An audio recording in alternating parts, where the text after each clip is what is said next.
नमस्कार फ्रेंड्स, आगे बढ़ते हैं अगले करेक्टर्स में। आज बात करेंगे कर्ण की। कर्ण के बारे में आप सब जानते ही होंगे और मैंने पिछले कई एपिसोड में थोड़ी बहुत तो चर्चा की है कर्ण के बारे में। अब थोड़ा सा डिटेल में बात करेंगे। तो कर्ण भी कुंती का ही पुत्र था और सूर्यदेव ने कुंती को दिया था। फिर से एक बार और क्लियर करता हूँ, कर्ण कुंती के गर्भ से पैदा नहीं हुआ था, बल्कि सूर्य देवता ने दिया था।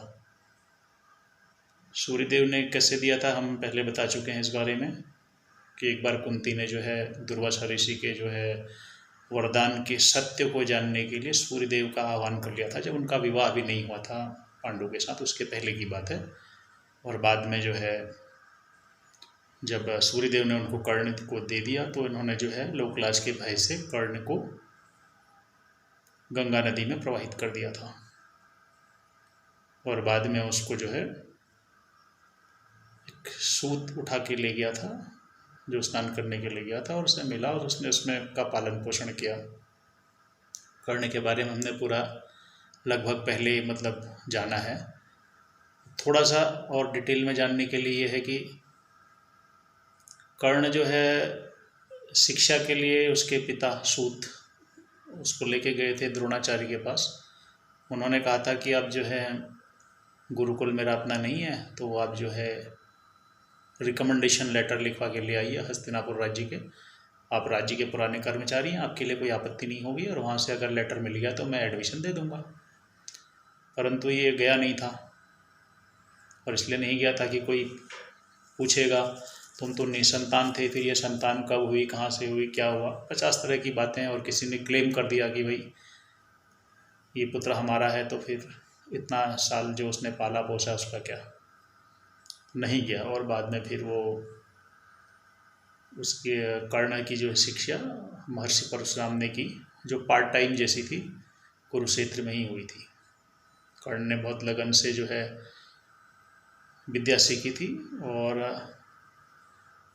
एक बार जब जो है अंत समय आ गया शिक्षा का, तो उसने जो है अपने गुरु परशुराम जी को अपने कुटिया में भोजन के लिए आमंत्रण दे दिया। और वहाँ एक घटना हो गई।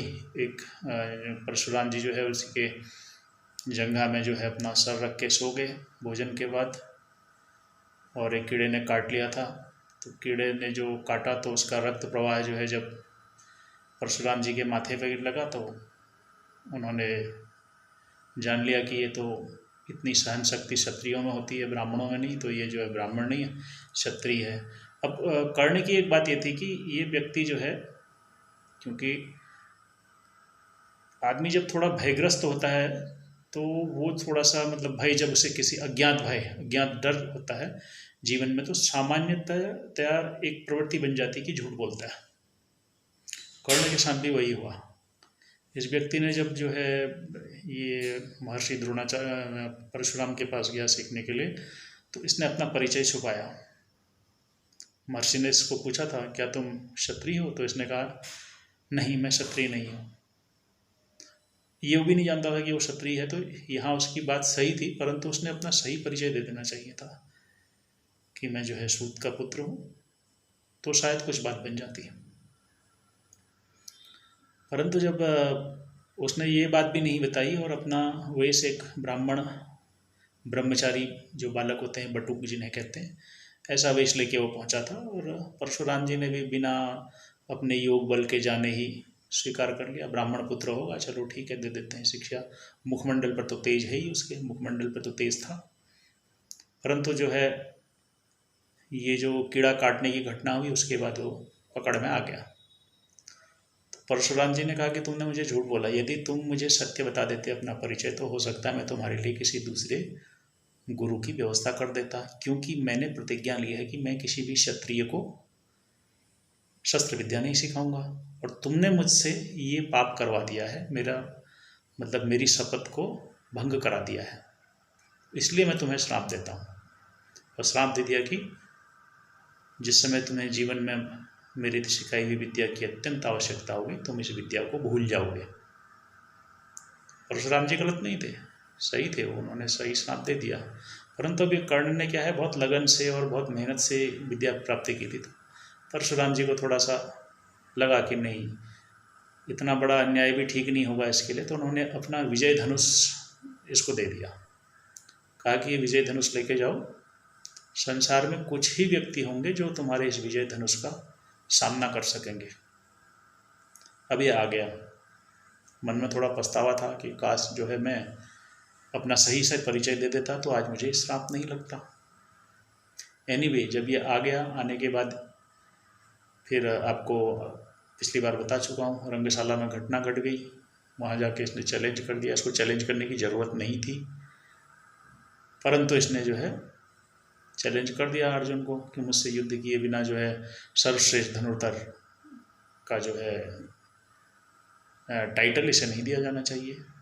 इसको समझाया गया। कृपाचार्य जी ने कहा कि भाई ऐसा है, ये रंगशाला है, यहाँ अपने गुरु यहाँ अपने शिष्य के बारे में बता रहे हैं, तो फिर तुम्हें आपत्ति नहीं होनी चाहिए। ये फिर भी अकड़ गया, बोला नहीं, मेरे से बिना युद्ध में पराजित किए हुए ऐसा कैसे। ठीक है, जब बात आ गई तो इससे फिर कहा कि तुम अपना परिचय दो, तो ये परिचय नहीं दिया, फिर झूठ छुपाया यहाँ पे। बोला ये जो है मैं महर्षि परशुराम का शिष्य हूँ। तो उन्होंने कहा ठीक है, महर्षि परशुराम के शिष्य आप हैं, अच्छी बात है, आप कह रहे हैं ये बात, परंतु इसके अतिरिक्त तो बाकी पूर्ण परिचय दीजिए, पिता का नाम बताइए, कहाँ के राजकुमार हैं, कौन है। नहीं बताया। पिता का नाम लेने में उसे शर्म आई। क्यों? पिता तो पिता है, उसको लिए तो उसे कोई शर्म नहीं होनी चाहिए थी, परंतु कर्ण ने फिर यहाँ एक तरह से अपराध जैसा किया काम। उसने अपने पालक पिता सूत का अपमान किया,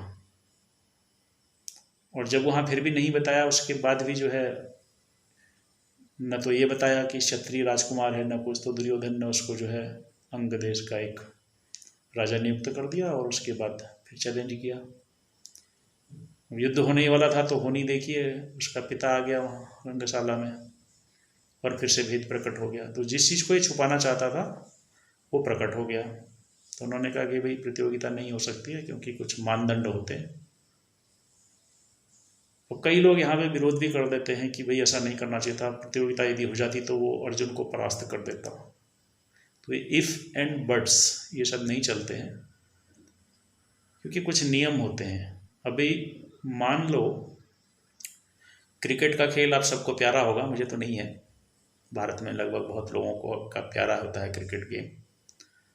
तो इंडिया की टीम जो है, जो बाहर जाती है खेलने के लिए, उसको मेरे ख्याल से कुछ गली के बच्चों को भी अगर बोला जाए जो बहुत अच्छा क्रिकेट खेलते हैं परंतु उन्हें अवसर नहीं मिला होता है, यदि वो चैलेंज करेंगे कि तुम विश्व कप में जाने लायक नहीं हो या जाने लायक हो, या तुम जीत के आए हो तो हमें पहले हराओ, तब मैं मानूंगा तुमने विश्व कप जीता है, तो कोई क्या इस चैलेंज को स्वीकार करेगा? कोई भी नहीं करेगा, भले वो कितना अच्छा क्रिकेट खेलते हो। ठीक वही बात वहाँ भी लागू है। तो इसने अर्जुन को चैलेंज किया। अब ये इसकी जो है महत्वाकांक्षा, अभिमान कि मैं महर्षि परशुराम का शिष्य हूँ, और महर्षि परशुराम का शिष्य हूँ तो इसलिए मुझे चैलेंज, मतलब पहले हराओ, उसके बाद तुम अपनी श्रेष्ठता सिद्ध करो। उसको बता दिया कि युद्ध भूमि में ही यह काम हो सकता है, ये रंगशाला है, यहाँ पे नहीं माना। उसके बाद इसने बिना किसी कारण सारी जिंदगी मन में दुश्मनी गांठ ली अर्जुन के प्रति कि मेरा युद्ध होगा, मैं इसको हराऊंगा। अब मज़ेदार बात यह है कि इसको अर्जुन से युद्ध करने के 2-3 मौके पहले मिले, परंतु सब में हारा ये व्यक्ति। और इस हार के कारण जब महाभारत का युद्ध शुरू होने वाला था, उससे पहले एक दिन यह रात को गया और भीष्म पितामह से मिला। खूब नशे में था, भीष्म पितामह के पास गया। उन्होंने पूछा भाई रात को आ रहे हो, क्या बात है, इतने नशे में? तो बोला मेरे को नशे का भी कोई असर नहीं है, मैं तो एक चीज़ जानने आया हूँ। बोला क्या? बोला मुझे ये बताओ कि मैं भी उतना ही बड़ा योद्धा हूँ जितना अर्जुन है, परंतु जब भी मेरा सामना अर्जुन से हुआ मुझे हार मिली, इसका कारण क्या है? तो पितामह ने कहा कि तुम जो है अधर्म में है, अधर्म के साथ युद्ध करते हो, इसलिए तुम्हारी जो है अधर्म के साथ जो भी युद्ध करेगा उसकी हार होगी। तुम्हारे मन में जो है अर्जुन के प्रति जो अनावश्यक ईर्ष्या है, ईर्ष्या और जो तुम्हारा अभिमान आड़ जाता है, वो उसमें जो है तुम हारते हो। यदि तुम ये ईर्ष्या करना, ये भी अधर्म है, ईर्ष्या करना बिना किसी कारण, अभिमान दिखाना, ये भी अधर्म होता है, अधर्म के अंदर आता है। तो यदि तुम ये छोड़ दो तो बात बन सकती है। अब इस व्यक्ति ने क्या है, अधर्म का मतलब सोचा कि ये कह रहे हैं कि सारे कौरव के बारे में अधर्मी है, तो मैं जो है इसलिए अधर्म का साथ दे रहा हूँ, क्योंकि बार बार बात यही होती थी कि कौरव अधर्म करते हैं, अधर्म करते हैं। तो इसने कहा कि ठीक है, मैं यदि अधर्म के साथ, दुर्योधन के साथ भी हूँ तो मैं उसको नहीं छोड़ सकता, कोई बात नहीं, और चला आता है। अब इसको पता कब लगा कि ये जो है यह भी कुंती का पुत्र है? तो हुआ यूँ कि जब श्री कृष्ण जो है युद्ध में शांति दूत बन करके आए, अंतिम प्रयास था, श्री कृष्ण आए और वो जो है हस्तिनापुर गए। उन्होंने पांडवों के लिए 5 गांव की मांग की, जिसे दुर्योधन ने स्वीकार नहीं किया, अस्वीकार कर दिया, बोला नहीं दूंगा, युद्ध करो, युद्ध में ले लो, ऐसे नहीं देने वाला हूँ, क्योंकि उसका मानना था कि अज्ञातवास जो है समाप्त नहीं हुआ है, उसने उसको जो है 1 दिन पहले ही भंग किया है। परंतु साल में कुछ दिन ऐसे होते हैं जिसमें कभी 365 तो कभी 366। उस वर्ष जो था, वर्ष 365 दिन का था, न कि 366, और दुर्योधन 366 के अनुसार गणना करके चल रहा था, गलती ये कर रहा था। अब तिथि और जो है डेट, इसमें अंतर होता है, तो ऐसे ही गणना के चक्कर में वो थोड़ा सा मार खा गया और उसको 366 ही समझने लगा, जबकि उसको सबने एक्सप्लेन किया कि 366 नहीं, 365 दिन की अवधि है, इस बार नहीं माना। तो श्री कृष्ण जो है शांति दूत बन करके जब उन्होंने कहा ठीक है कोई बात नहीं, तो वो विदुर की यहाँ गए, बोले मैं भोजन वहीं करूँगा, आतिथ्य उसका ही स्वीकार करूँगा। तो जब जा रहे थे तो मार्ग में जो है ये कर्ण मिल गया। कर्ण मिला तो कर्ण ने जो है प्रणाम किया, बोला वासुदेव प्रणाम। तो उन्होंने कहा, उत्तर दिया, और उत्तर में कहा आओ वीर कैसे हो। तो जब ये बात उन्होंने कही तो इसने कहा, कर्ण ने, मुझे कोई जो है इस तरह से संबोधित नहीं किया जिस तरह आपने संबोधित किया। मुझे तो हमेशा मतलब लोग थोड़ा उपहास से और ये देखते हैं, सूत पुत्र हूँ ऐसा समझते हैं। तो कृष्ण ने कहा कि नहीं ऐसा नहीं है, तुम तो, मैं तुम्हें जानता हूँ, तुम्हारे बारे में इसमें कौन सी बड़ी बात है, तुम तो वीर हो, क्षत्रिय हो। अब ये बात कही तो कर्ण ने थोड़ा सा सोचा, उसने कहा ये बात मेरे से मेरे गुरु परशुराम जी ने भी कही थी और आज जो है कृष्ण भी कह रहे हैं। तो इसने अब की बार पूछ लिया, उन्होंने कहा आप मुझे क्षत्रिय क्यों कह रहे हैं? तो श्री कृष्ण ने कहा क्योंकि मैं तुम्हारी माँ को जानता हूँ। बोला क्या बात करते हो? बोला हाँ। तो बोला कि फिर तुमने आज तक तो बताया नहीं मुझे। बोला तुमने आज तक पूछा कब? अभी तुमने पूछा तो मैंने बताया मैं तुम्हारी माँ को जानता हूँ। तो बोला कौन है? तो बोला तुम एक वीर क्षत्रियाणी की के पुत्र हो। बोले कौन, बता सकते हैं? बोला हाँ। बोला कुंती तुम्हारी माँ है। अब ये सोच करके कर्ण थोड़ा चकराया, उसने कहा अच्छा, यदि वो मेरी माँ है तो उसने क्यों नहीं कहा आज तक कि मैं मतलब उसका पुत्र हूँ, जबकि मैं उसके सामने कई बार से निकला हूँ, देखा है उसको कई बार। तो उन्होंने कहा नहीं, अब हो सकता है वो, मैं नहीं जानता उनकी क्या मजबूरी है, परंतु ये बात है। तो अब इस व्यक्ति ने क्या कहा, उन्होंने कहा अच्छा कृष्ण मैं तुम्हें जानता हूँ अच्छी तरह से, तुम्हारी चाल सब समझता हूँ, इस समय तुमने जानबूझ के मुझे मेरे बारे में बताया, मैं तुम्हारी बात का विश्वास तो कर रहा हूँ, ठीक है मान लिया, लेकिन इस समय तुमने जानबूझ कर इसलिए बताया है कि ताकि जो है युद्ध में मेरा मतलब दुर्योधन का पक्ष कमज़ोर पड़ जाए और मैं भावना में बह करके पांडवों का वध नहीं करूं। परंतु ऐसा नहीं होगा कृष्ण, यदि तुम्हारी चाल भी है ना तो मैं सफल नहीं होने दूंगा। पक्का मारूंगा पांडवों को, और अर्जुन को तो मैं नहीं छोड़ूंगा। श्री कृष्ण मुस्कुराए, उन्होंने कहा, रे मूर्ख, इसमें हारने जीतने मारने पीटने की बात कहाँ से आ गई? तुमने मुझे नमस्कार किया, मैंने तुम्हें उत्तर दिया, तुमने मुझे प्रश्न पूछा, मैंने तुमने प्रश्न का उत्तर दिया, बीच में अर्जुन कहाँ से आ गया? अपनी ईर्ष्या को थोड़ा कंट्रोल करो, अपनी ईर्ष्या और जलन को, जो तुम्हारी ये इतनी भावना है, दुर्भावना अर्जुन के प्रति, ये ठीक नहीं है। ये तो स्वयं युद्ध के पतन का कारण है, मैं तुम्हें बता देता हूँ। तो भी जो है ये कर्ण नहीं माना। इसका मुख्य कारण था, ये बहुत अहंकारी था, अहंकारी और घमंड में भरा हुआ। और उस अहंकार और घमंड से उसको एक दिक्कत भी थी कि मतलब मैं उस लेवल पर नहीं माना जा रहा हूँ जिस जगह पर मुझे होना चाहिए। तो कुंठा मन में उसकी ऐसी भर गई थी, उस कुंठा ने जो है अर्जुन के प्रति उसको बहुत घृणा भर दी। और ये व्यक्ति जो है हमेशा दुर्योधन का हर गलत कार्यों में साथ देने लगा। अब कई लोग मानते हैं बड़ा वीर था, ये था वो था, ऐसा कुछ नहीं था। ठीक है, था, वो माना, परशुराम जी का बहुत अच्छा शिष्य था, अच्छा धनुर्धारी था, सब कुछ जानता था शस्त्र विद्या में।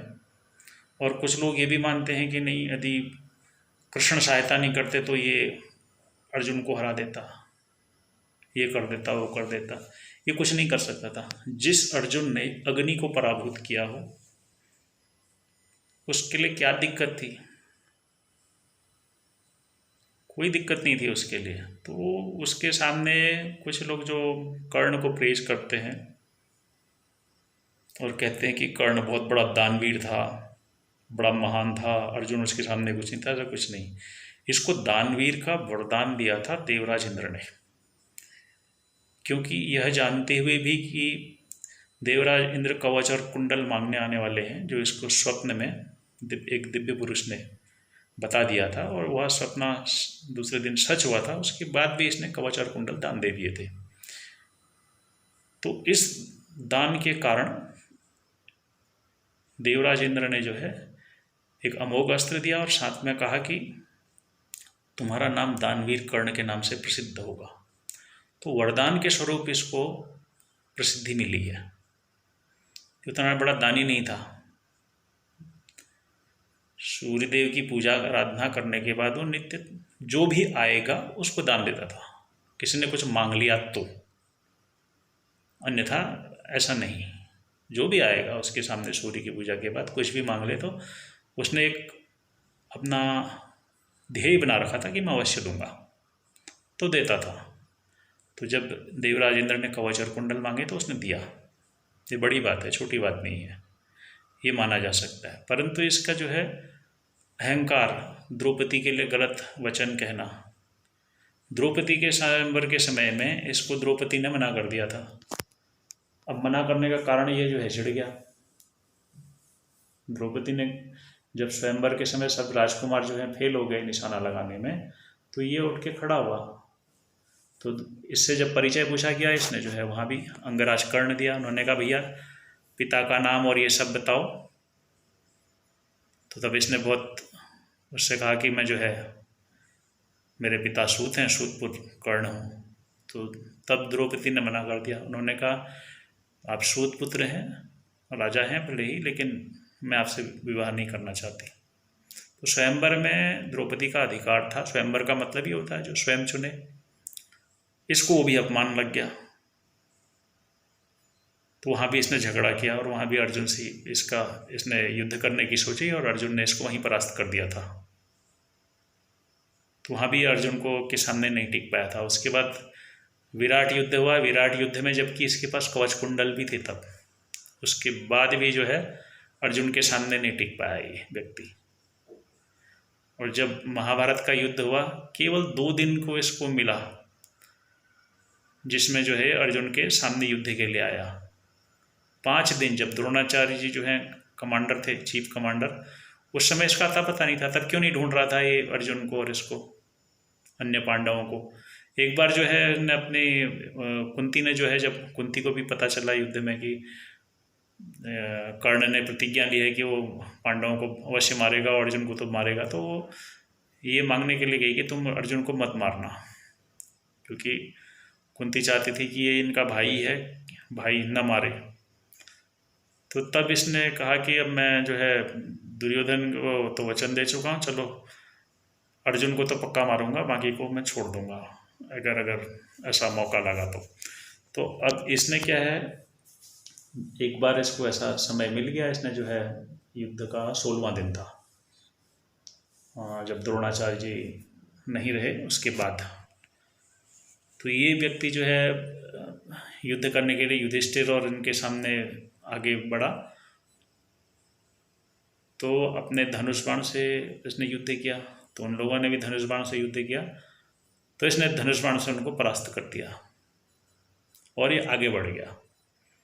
अब यहाँ पे कई बार महिमा मंडन कर दिया जाता है कि वो चाहता तो पांडवों का वध कर ही नहीं सकता था, पांडव तो अजयी थे, ये बात तो हम सब जानते हैं। तो कर्ण का महिमा मंडन करने की कोई बात ही नहीं बनती है कि वो वध कर सकता था, बिल्कुल नहीं कर सकता था, क्योंकि पांडव अपने आप को सारे पांचों के पांच अपने आप को बचाने में सक्षम थे। हाँ, युद्ध में जब वो धनुष के से लड़ रहा था तब वो जो है उसका जो है मुकाबला नहीं कर पाए, ये बात सत्य है, परंतु उनको मार देता ऐसा भी संभव नहीं था, क्योंकि वो तो बचाने में भी अपने आप को सक्षम थे, बचा लेते। हाँ, वो कर्ण को परास्त नहीं कर सकते थे, ये बात भी थी, चारों मिल करके इतना अवश्य था धनुर्विद्या में। आगे अगर हम कर्ण के और जीवन के बारे में देखें तो उसके केवल एक ही वो था ध्येय, कुंठा पाल के रखा हुआ था कि वो महान धनुर्धर, उसको नहीं बनने का मौका मिला, इसलिए अर्जुन को युद्ध में परास्त करे और वो सिद्ध करे कि संसार का सबसे बड़ा महान योद्धा है, जो उसके बस का नहीं था, नहीं कर पाया। और जब अंतिम युद्ध चल रहा था इसका और अर्जुन का, तो उस समय भी जो है अर्जुन ने जो है इसको इतना बुरी तरीके से जकड़ दिया था इसके रथ को कि इसका रथ मुश्किल से 1-2 फीट के अंदर में ही आगे पीछे हो रहा था, आगे पीछे नहीं हो सकता था, तो इसीलिए वहाँ गड्ढा बन गया। युद्ध में रथ को कभी आगे पीछे लेकर के बचाव करना पड़ता है, जबकि शल्य जैसा सारथी इनके पास था, शल्य ने भी बोल दिया कि भाई देख, बहुत मुश्किल है अर्जुन के बराबरी करना अकेले में, अब तुम्हारे पास महारथी भी नहीं रहे, बचा खुचा एक दुर्योधन है और तो कोई बचा भी नहीं है, शकुनी अकुनी तो क्या कर लेंगे, 2-4 ही बचे हैं मुश्किल से, अब बहुत दिक्कत है, यदि तुम बचना चाहते हो, थोड़ा सा तो डाउन करता था मॉरल को, बचना चाहते हो तो तुम हट जाओ यहाँ से, भाग जाओ, इस तरह की बातें करके, परंतु ठीक है, वो एक अलग बात है।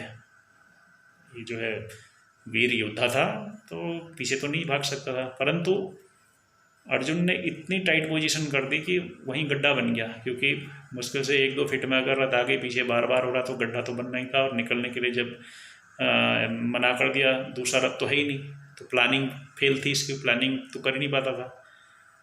महारथी है और सैन्य कमांडर है तो उसको 1-2 रथ आजू बाजू रखने होते हैं कि अगर एक आदमी में समस्या हो तो दूसरे में जाए कूद के, वो भी नहीं हो, कोई प्लानिंग नहीं, सीधे दादागिरी के अनुसार गया युद्ध में और मार खा गया। अब जब रथ उठाने के लिए वो पहिया निकालने लगा तो काफ़ी देर हो गई। दूसरा चालाक बहुत था, इसे पता था अर्जुन का दिव्यास्त्रों में शायद मुकाबला नहीं, ये भी नहीं कर पाएगा, तो इसने क्या किया, सीधे साधारण बाणों से ही युद्ध किया। एक बार उसको मौका मिला तो उसने जो है ये भुजंग बाण छोड़ा, भुजंग बाण जब उसी वक्त सूर्यास्त हो गया, तो सूर्यास्त के समय भुजंग बाण काम नहीं कर सकता था, तो इसने हाथ रोक लिया अपना।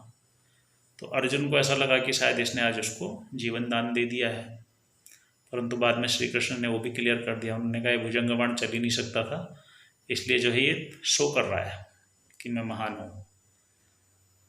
और जब दूसरे दिन का युद्ध हुआ, 17वें दिन का, तो भीषण युद्ध होता रहा साधारण बाणों से ही। और जब नीचे रथ को उठाने के लिए उतरता है तो इसने क्या किया, फिर से श्री कृष्ण ने कहा अर्जुन इसको अभी उड़ा दो, ज़्यादा फायदा नहीं है इसके साथ युद्ध करके, बहुत चालाक है, साधारण बाणों से युद्ध कर रहा था, तो युद्ध बराबरी पर ही चलता रहेगा, कब तक हम लोग राह देखेंगे, सारे योद्धा ऑलरेडी ठिकाने लग चुके हैं, 2-4 ही बचे हैं, इसलिए इस पर टाइम बर्बाद मत करो, इसको उड़ा दो। पहले तो अर्जुन ने मना किया कि ये तो अधर्म करने का कोई अधर्म नहीं है, कोई तो बहुत बड़ा अधर्मी है, इसके बारे में तुम जानते नहीं, बहुत कुटिल भी है साथ में। देखो कल इसने जो है भुजंग बाण रोक लिया था, डोंट वरी, आत्मग्लानि से बाहर निकलो और इसको मारो। तो अर्जुन ने जैसे ही उसको सावधान किया तो इस व्यक्ति ने तुरंत जो है दिव्यास्त्रों का आह्वान कर दिया। अब श्री कृष्ण ने अर्जुन को फिर से बताया, बोला देखो अभी इसकी कुटिलता, मक्कारिता, अब ये जो है दिव्यास्त्रों का आह्वान करने लग गया, परंतु ये गुरु से श्रापित है। इस भेद को श्री कृष्ण ने खोला, क्योंकि कोई नहीं जानता था इस भेद को, गुरु श्रापित है बोल के। जब श्री कृष्ण ने बताया, बोला इसको दिव्यास्त्र मिलने से रहे, 2-4-5 मिनट वेट किया उन्होंने, फिर उसके बाद जो है इसकी गर्दन काट दी। तो इस तरह से कर्ण का अंत हो गया। कर्ण के बाद जो है नेक्स्ट कैरेक्टर है के बारे में बात करता हूँ, अश्वत्थामा। अश्वत्थामा कौन था? ये आचार्य द्रोण का पुत्र था। इसको जो है जन्म से वरदान था कि ये अमर है, अमर रहेगा, आज भी अमर है। तो अश्वत्थामा जो है गुरुपुत्र था, और जब पांडवों ने जो है गुरु दक्षिणा में आचार्य द्रोण को द्रुपद का राज्य दे दिया था, तो द्रुपद के राज्य का विभाजन कर दिया था आचार्य द्रोण ने। उन्होंने आधा हिस्सा तो द्रोण को लौटा दिया था, द्रुपद को लौटा दिया था, और आधा हिस्सा जो है अपने पुत्र अश्वत्थामा को राजा नियुक्त कर दिया। तो अश्वत्थामा भी अपने राज्य में चला गया था। यदि आप सीरियल वगैरह में देखेंगे तो हमेशा इन लोगों के साथ दिखा दिया जाता है, ऐसा नहीं, वो अपने राज्य में चला गया था, भी राजा नियुक्त हो चुका था। और द्रोणाचार्य केवल हस्तिनापुर आए थे, क्योंकि उनको जो है मेंबर ऑफ राज्यसभा जो है बना दिया गया था। तो हुआ यूँ कि जब इसका हो गया कि महाभारत निश्चित है, तो सभी लोग जो हैं सहायता मांगने के लिए पहुँचे, मतलब पांडव भी और इधर कौरव भी, कौरवों की ओर से दुर्योधन और उधर अर्जुन, सभी राजाओं से सहायता मांगने और उनको इन्फॉर्मेशन देने कि अब हमारी तरफ से युद्ध कीजिए, इस तरीके से सहायता लेने लगे। तो ये जो है दुर्योधन जो है बाकी सब जगह तो गए, लेकिन लास्ट में जो है दुर्योधन जो है गुरुपुत्र अश्वत्थामा के पास भी आया सहायता मांगने के लिए कि आप मेरी तरफ से युद्ध करिए। अब अश्वत्थामा को ये सब पता तो था कि जो है ये थोड़ा दुर्योधन ईर्ष्यालु है, जलता है, पांडवों के पक्ष में जो है मतलब पांडवों के विरुद्ध युद्ध करने के लिए बोल रहा है। तो उसको पता था कि मेरे पिता तो उन्हीं के विरुद्ध युद्ध करेंगे, परंतु उसने मन में सोचा कि ये धर्म युद्ध है, तो पांडव मेरे पास नहीं आए, वो भी तो मेरे सहपाठी थे, मेरे गुरु भाई हैं, तो उनको भी आना चाहिए था, परंतु दुर्योधन मेरे पास पहले आ गया है। तो उसने कहा देखता हूँ। उसने कहा ठीक है, दुर्योधन को बोला कि मैं, आपका संदेश मिला है, ठीक है, मैं विचार करके आऊँगा, युद्ध में ज़रूर भाग लूँगा, किसकी ओर से मैं देखता हूँ, इतना ही बताया। क्योंकि वो प्रतीक्षा कर रहा था कि पांडव भी उसके पास आए, और उसके बाद यदि वो संभावना बनी तो वो भी समझाए कि युद्ध ना हो। उसका विचार उस समय तक ठीक था।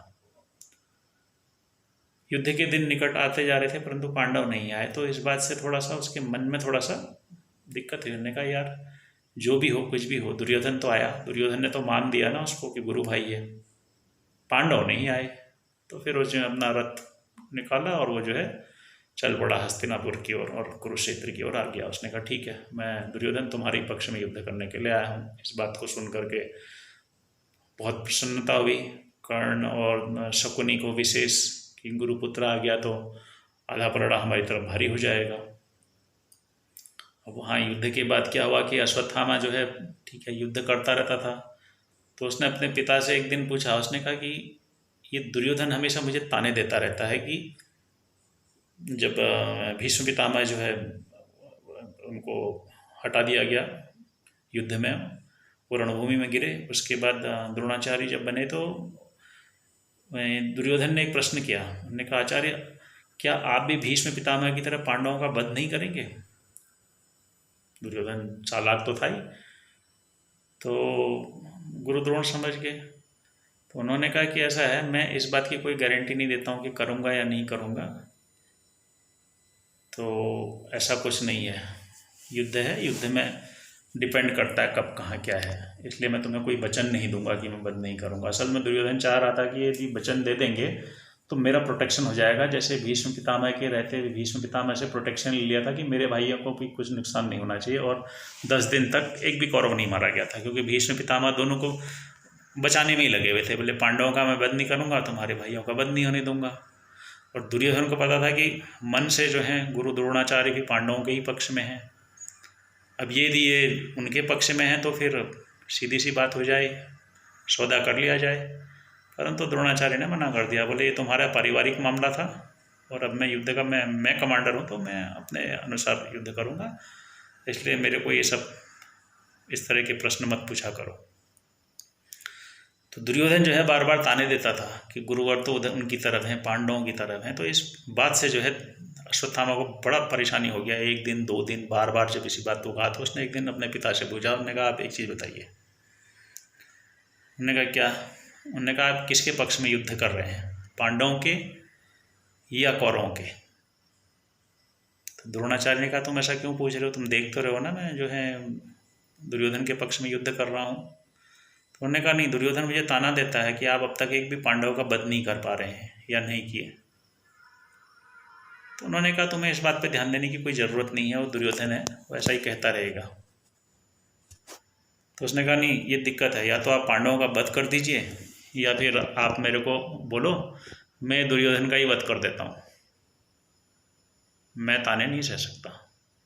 तो उन्होंने अपने पुत्र को डांटा। उन्होंने कहा तो इस तरह की बात क्यों कर रहा, तो एक स्वतंत्र राजा है, तेरी इच्छा अगर दुर्योधन की तरफ नहीं है, तुझे ताने दे रहा है तो तू पांडवों के साथ जाके युद्ध कर ले, तेरे कौन रोका है। तो उसने कहा चाहता मैं भी यही था कि मैं पांडवों की तरफ से ही युद्ध करूं, परंतु पांडव तो मेरे पास कभी आए भी नहीं मेरे से। तो उन्होंने कहा ठीक है, तो दोनों नावों में तो जो है पैर क्यों रख रहा है, एक राजा है, स्वतंत्र राजा, अपने अनुसार कर। चुप करा दिया अश्वत्थामा को, ठीक है हो गया। इधर 15वें दिन में जब इनका गुरु द्रोणाचार्य का वध हो गया और अश्वत्थामा ने वध कर दिया बोल करके, झूठ फैला करके वध हो गया उनका, क्योंकि आचार्य द्रोण को कोई परास्त कर ही नहीं सकता था। तब अश्वत्थामा को जब पता चला तो बहुत क्रोधित हुआ। तो उसने जब दाह संस्कार किया उसके बाद उसने क्या किया कि अपना अस्त्र उठाया और नारायण अस्त्र का संधान किया। तो जितने 10 दिन में भीष्म पितामह ने जितनी सेना मारी थी, 5 दिन में द्रोणाचार्य ने जितनी मारी थी, 15 दिन में उतनी सेना को, अकेले ही पांडवों की सेना को इसने जो है व्यक्ति ने मार गिरा दिया। सबसे अधिक पांडवों के पक्ष को क्षति जो पहुंचाई वो अश्वत्थामा ने पहुंचा दी। परंतु एक ये बात ये हुई कि नारायण अस्त्र जो है जब इसने चलाया तो श्री कृष्ण के अतिरिक्त किसी को काट पता नहीं थी, अर्जुन भी नहीं जानता था नारायण अस्त्र के बारे में। तो उन्होंने जो है तुरंत आदेश दिया कि सब लोग, इसने जो है नारायण अस्त्र का संधान कर दिया है, सब लोग जो है रथ से उतर करके भूमि में लेट जाएं। तो जिसको श्री कृष्ण चाहते थे कि वे इस युद्ध में जीवित रहें, उन सब ने उनकी बात को सुन लिया दूर दूर तक, और वो सब लेट गए। और जिनको वध होना था वो बेचारे खड़े रहे, देखते रह गए, और नारायण अस्त्र ने जो है एक एक करके थोड़ी देर में सबका संहार कर डाला। जब नारायण अस्त्र थोड़ी देर के बाद शांत होगा, वापस लौट गया, तब श्री कृष्ण और पांडव खड़े हुए और अन्य कुछ सात्यकी और ये कुछ जो लोग थे वो खड़े हो गए। तो अश्वत्थामा को बहुत आश्चर्य हुआ। तो उसने कहा दुर्योधन को कि दुर्योधन तुम एक काम करो, पांडवों से मित्रता कर लो, संधि कर लो, कोई फ़ायदा नहीं है। नारायण अस्त्र का काट किसी को पता नहीं थी, और उसके बाद भी यदि पांडव बच गए तो ये समझ लो पांडव विजयी हैं, इनको कोई भी नहीं मार सकता है। ये बात सुन करके दुर्योधन बहुत चिढ़ गया। वो चाहता था कि अश्वत्थामा को ही बनाना चाहता था कमांडर, परंतु इतना चिढ़ गया, उसने कहा अश्वत्थामा मैं युद्ध की भूमि में इतने दूर आ गया, तुम कायरों जैसी बात कर रहे हैं। अभी मेरा मित्र कर्ण है यहाँ पे, जो है दिव्यास्त्र सब कुछ चलाना जानता है, ब्रह्मास्त्र तक का उसको ज्ञान है। तो उसने जो है कर्ण को नियुक्त कर डाला। तो अश्वत्थामा ने कहा ठीक है, तेरा जो विचार है कर, मैंने तुझे बताना था बता दिया, पांडव अजयी है, पांडवों को कोई परास्त नहीं कर सकता, इस बात को तुम जान लो। तो अश्वत्थामा जो है उसके बाद युद्ध हो गया, अंत में वही बचा रहा, और उसने एक जो है दुर्योधन ने उसको अंत में मरते समय बोल दिया कि ये पांडव ने कपट से उसको हराया, तुम्हारे पिता को भी कपट से मारा, इस तरह की बातें की तो थोड़ा इमोशनल हो गया। उसने कहा कि यदि तुम एक मेरा काम कर दो मित्र के रूप में, अंतिम तुम बचे हो, यदि तुम काम कर सको तो मुझे पांडवों के सर ला के दे दो। तो उसने कहा ठीक है। बहुत क्रोधित हुआ कि पांडवों ने गलत काम किया, तो अब पांडवों को तो अजय है ही हैं, युद्ध में तो नहीं परास्त कर सकते हैं, तो इसलिए जो है मैं इनकी हत्या करूँगा। वो उसी समय निकल गया, रात्रि समय में ही।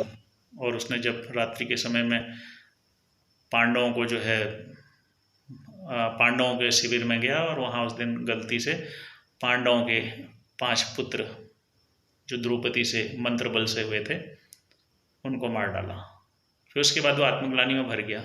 उसने कहा कि इनके शीश काट के क्यों ले जाने, मैं सीधे ही चला जाता हूँ, सूचना दे देता हूँ। वो सूचना देने के लिए चला गया कि मैंने पांडव मार दिए, इतने बड़े वीर पांडवों को मैंने इस धरा से निपटा दिया। मन में उसके दुखी हो गया, परंतु जब वहाँ गया तो दुर्योधन भी मर चुका था, तो बहुत दिक्कत हुई। तो वो सीधे महर्षि वेदव्यास के आश्रम में चला गया। महर्षि वेदव्यास जी को जाके उसने कहा कि मैंने जो है पांडवों की हत्या कर दी है, पाप का प्रायश्चित के लिए आया हूँ। तो उन्होंने दिव्य दृष्टि से देखा, उन्होंने कहा पांडवों को तो अजय है, उनकी तो हत्या तुम कर ही नहीं सकते हो, तुमने उनके पुत्रों की हत्या कर दी है और बहुत बड़ा पाप किया है, सोए हुए निरपराध पुत्रों की हत्या की है। बाद में जो है दूसरे दिन जो है सुबह सबको पता लगा, द्रौपदी भी रोने लगी।